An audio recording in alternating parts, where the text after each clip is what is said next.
Hello అండి Ashok garu. Hello అండి. Social మీడియాలో మార్వాడీస్ గో బ్యాక్ అంటూ ఒక పెద్ద ప్రచారం, ఉద్యమం అని కూడా అనొచ్చు. హ్మ్. జరుగుతుండడం మనం చూస్తూ ఉన్నాం.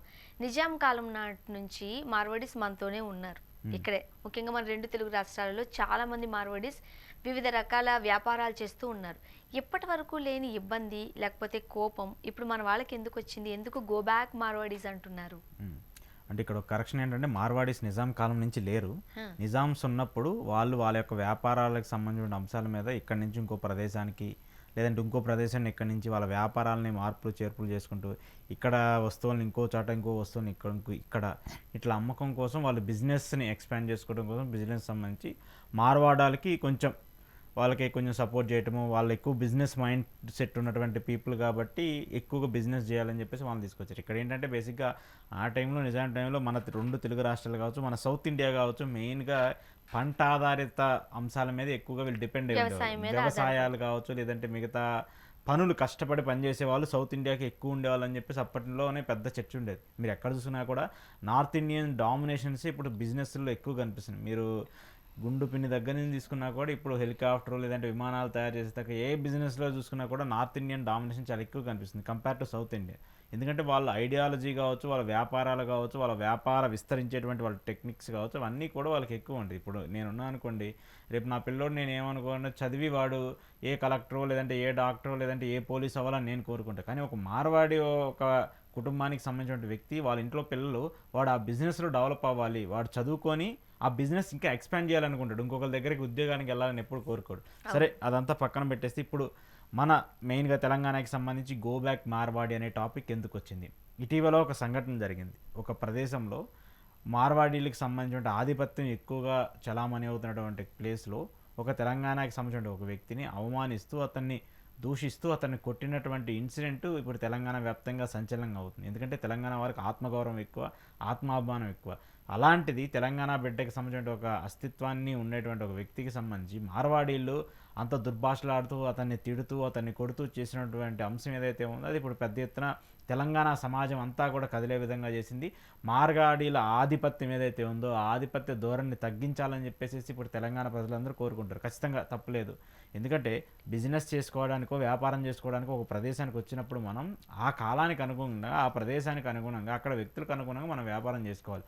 అలా అని చెప్పేసి నా దగ్గర డబ్బులు ఉన్నాయి, మెడలో చైన్లు ఉన్నాయి, లేదంటే నాకంటూ ఒక సామ్రాజ్యం ఉంది, నా వెనకాల ఇంతమంది వ్యక్తులు ఉన్నారు, నేను డబ్బులు ఇచ్చి ఎవరి చేతైనా ఇంకోటి చంపించగలను ఇంకోటిని కొట్టించగలను అని చెప్పేసి నీ అహంకార ధోరణి చూపిస్తానని చెప్తే ఇక్కడ ఎవరు చేతులు కట్టుకొని కూర్చోరు కదా. కానీ అది కేవలం ఒక ప్రాంతానికి సంబంధించిన వ్యక్తులుగానే ఎందుకు చూస్తున్నారు? ఇప్పుడు తెలంగాణలో మన వాళ్ళకే పడని సందర్భాలు చూసాము. పక్కన ఒక షాప్ పెట్టారనుకోండి, సేమ్ షాప్ తెలంగాణ వ్యక్తే పెడుతూ ఉంటారు. వాళ్ళకి పడదు, వీళ్ళకి పడదు. వీళ్ళు కొట్టుకున్న సందర్భాలు, దుర్భాష ఆడుకున్న సందర్భాలు కోకొల్లలుగా మనం చూడట్లేదా? మీకు దీనికి సంబంధించి ఒక ఎగ్జాంపుల్ చెప్తా. ఒక చిన్న ఇద్దరు అన్నదమ్ములు కొట్టుకుంటూ ఉంటారు. ఇద్దరు అన్నదమ్ములు కొట్టుకుంటామంటే ఎవరో బయట మూడో వ్యక్తి వచ్చి ఏంట్రా కొట్టుకుంటారని చెప్పేసి వాళ్ళ తమ్ముని కొట్టాడు అనుకోండి, అన్న ఏం చేస్తాడు? నువ్వెవడరా మాకు వచ్చి చెప్తున్నావు, మేము ఇద్దరు అన్నదమ్ములు మేము కొట్టుకుంటాం, ఏమైనా ఇబ్బంది ఉంటే మేము చూసుకుంటాం, కానీ నువ్వు వచ్చి మా వాడిని కొట్టేది ఏందని చెప్పేసి మనం రివర్స్ అవుతాం. కానీ ఇక్కడ ఏంటంటే ఇక్కడ కొట్టుకోవటం సంబంధించో లేదంటే ఇంకో సంబంధించో కావచ్చు, ఇక్కడ వీళ్ళు ఆ అజమాయిషి ఆ చలానా ఆ గర్వం ఏదైతే చూపిస్తున్నారో అది మంచి పద్ధతి కాదు అనుకుంటారు. మరి ఇన్ని సంవత్సరాలుగా మీరు చెప్పారు కదా ఇంట్రడక్షన్లో నిజాం కాలం నుంచి ఇప్పటి వరకు కూడా బిజినెస్లు చేసుకుంటూ వస్తున్నారని, మరి ఇన్ని రోజులుగా లేనిది ఇప్పుడు ఎందుకు పెరిగిపోతూ వచ్చింది?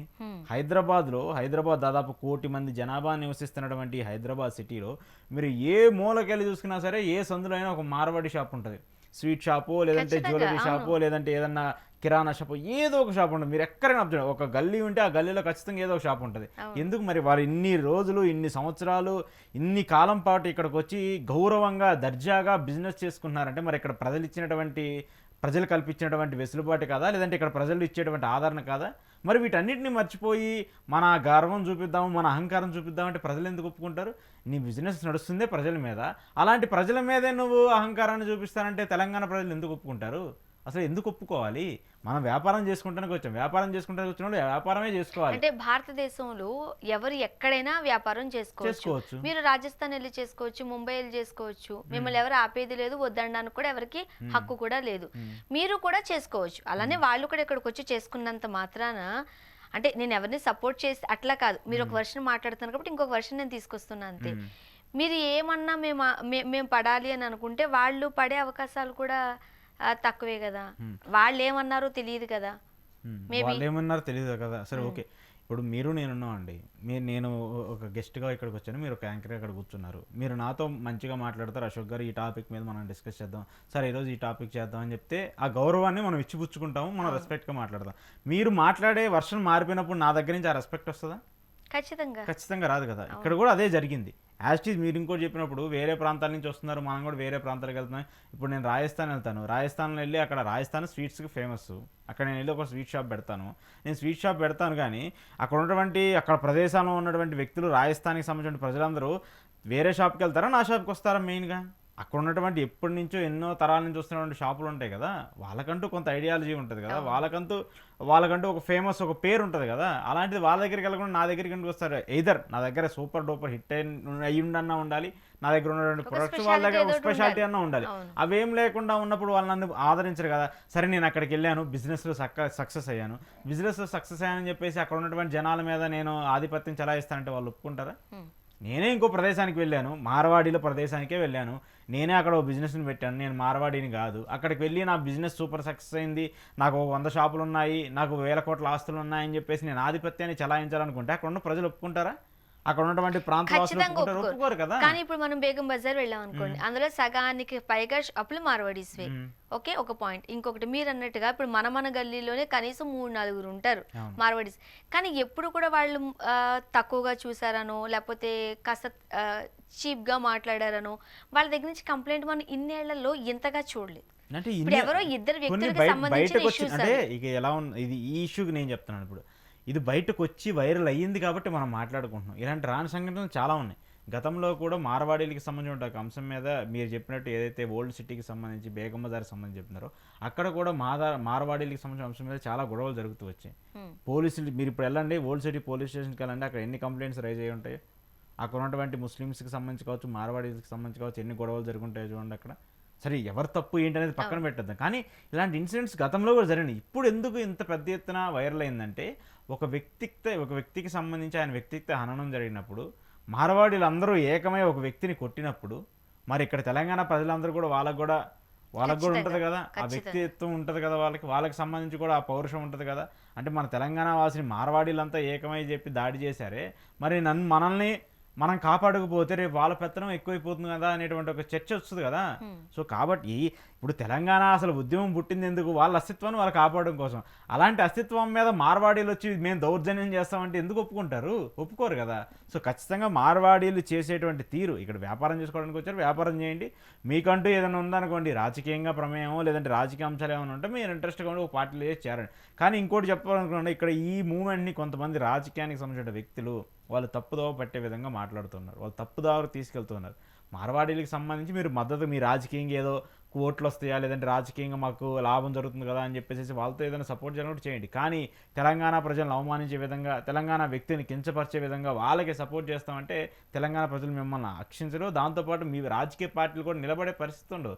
తెలంగాణ అస్తిత్వం కోసం, తెలంగాణ యొక్క అస్తిత్వాన్ని నిలబెట్టడం కోసం రాజకీయ పార్టీలు పనిచేయాలి, కానీ ఇంకో ప్రదేశం నుంచి వచ్చినటువంటి వ్యక్తులు వాళ్ళ ఓట్లు పోతాయని చెప్పేసి వాళ్ళ కోసం సపోర్ట్ చేసి మాట్లాడటం ఖచ్చితంగా మంచిది కాదు. ఇప్పుడు ఏదైతే ఆ వ్యక్తికి దాడి జరిగిందో ఆ వ్యక్తిని కొట్టారు, ఇప్పుడు ఎందుకు ఇంతవరకు దాని మీద గవర్నమెంట్ రెస్పాండ్ అవ్వలేదు? ఎందుకు దాని మీద పోలీసులు కేసు పెట్టి అతని వ్యక్తిని అరెస్ట్ చేసి అతను బహిరంగ క్షమాపణ లేదంటే కొట్టడం కారణాలు ఏంటని ఇంతవరకు ఎందుకు ఎంక్వైరీ చేయలేదు?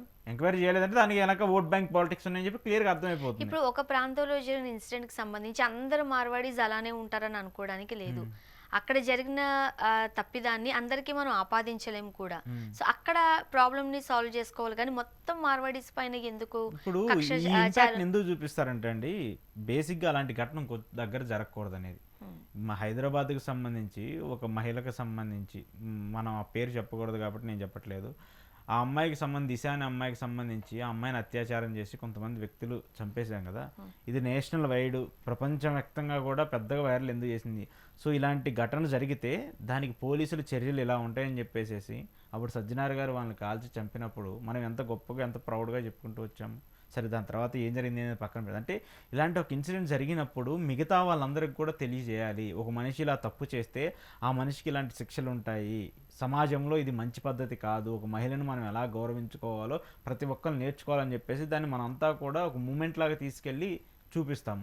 ఎందుకు చూపిస్తున్నాము? అలాంటి చర్చ, అలాంటి తప్పు మళ్ళీ ఇంకోసారి జరగకూడదని చెప్పేసి. ఇక్కడ కూడా ఇంత పెద్ద ఎత్తున తెలంగాణ ప్రజలు కావచ్చు, తెలంగాణకి సంబంధించిన వ్యక్తులందరూ ఎందుకు మాట్లాడుతూ వస్తున్నారంటే, ఇప్పుడు ఏదైతే ఒక ఘటన జరిగిందో అలాంటి ఘటన మళ్ళీ జరగకుండా ఉండాలంటే ఇంతటితో ఇది ఆగిపోవాలి. ఇప్పుడే పట్టించుకోకుండా వదిలేశారనుకోండి, రేపు ఇంకొకటి జరిగిద్ది, రేపు ఇంకొకరు మర్డర్ చేస్తారండి, అప్పుడు ఏం జరుగుద్ది? సో ఇలాంటి పరిస్థితులు ఉంటాయి కాబట్టి ఖచ్చితంగా కాదు. వ్యాపారం చేసుకోవడానికి వచ్చిన వాళ్ళు వ్యాపారం చేసుకోండి, డబ్బులు సంపాదించుకోండి. మీరు ఇక్కడ ప్రజలకు ఏదైనా సాయం చేయాలనుకుంటే చేయండి. అలా కాకుండా నేను ఇక్కడికి వచ్చి ప్రజల దగ్గర నుంచి డబ్బులు సంపాదించి వాళ్ళ మీద పెత్తనం చలాయిస్తానంటే మాత్రము ఖచ్చితంగా రెస్పెక్ట్ ఇచ్చుకోవాల్సిన అవసరం ఉంది. మనకి ఎంత హక్కులు ఉన్నాయో అంతే బాధ్యతలు కూడా ఉన్నాయి, వాటిని కూడా నిర్వర్తించాలి. సో చూద్దాం ఏం జరగబోతుంది. థ్యాంక్ యూ అండి.